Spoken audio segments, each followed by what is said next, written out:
in their care. We are here to stand with Abbigail and her family and to stand for truth. Come on, Abbigail! And with that, I'll let Abbigail and her family tell their story in their own words. Thank you.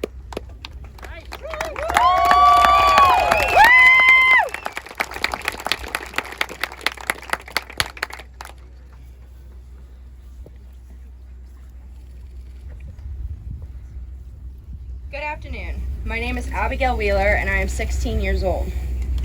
I am grateful for the opportunity to share my story with you today.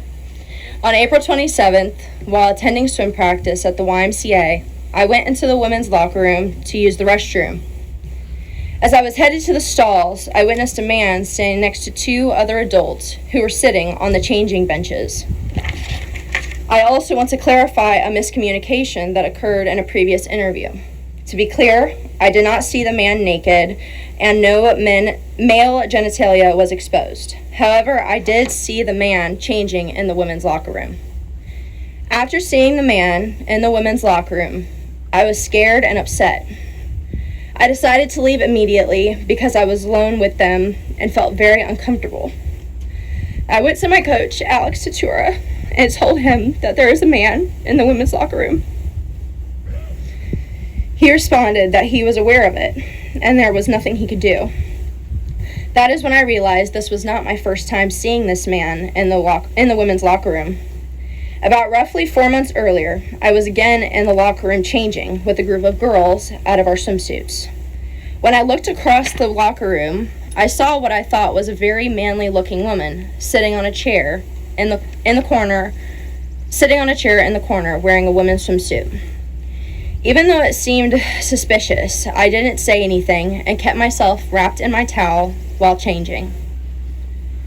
At this time, I had no reason to believe men were changing in the women's locker room at the YMCA. On May 10th,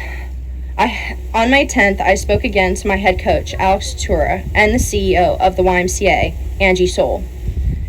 When I asked my coach how long they knew that biological men were changing in the women's locker room, I was laughed at and told that, I quote, transgenders have been around a long time.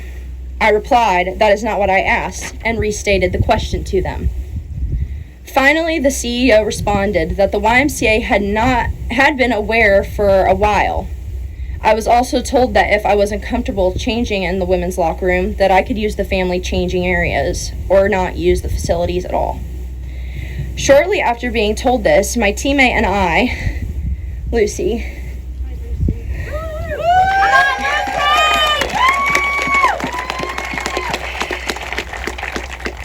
decided to make informative signs to let people know that biological men were changing in the women's locker room while parents and families were completely unaware and young girls were present. The next day at practice, my head coach Alex and the YMCA branch director Kenzie Primus pulled the girls' team aside, telling us that hateful messages were hung in the women's locker room. They said that these signs were considered hate speech, discriminatory, and disrespectful. After talking with us, my teammate and I went to our coach and told him that we were gladly a part of this. I explained to him that the YMCA, the Young Men's Christian Association, and I was raised in a Christian home. I know what the Christian values are, and the YMCA was not upholding the Christian values like they say they are. He responded to me by saying that it would no longer be appropriate for us to practice with the team, and the YMCA would be in contact with our families, and we were sent home. In that moment, I knew that my efforts in bringing awareness to the fact that biological men were using the women's changing spaces in the YMCA. We love you, Abby! Weren't going to be enough. I did all the right things. I saw something that was obviously wrong, and I told my coach, someone who I am supposed to trust, someone who I am supposed to be able to come to when I feel unsafe or scared.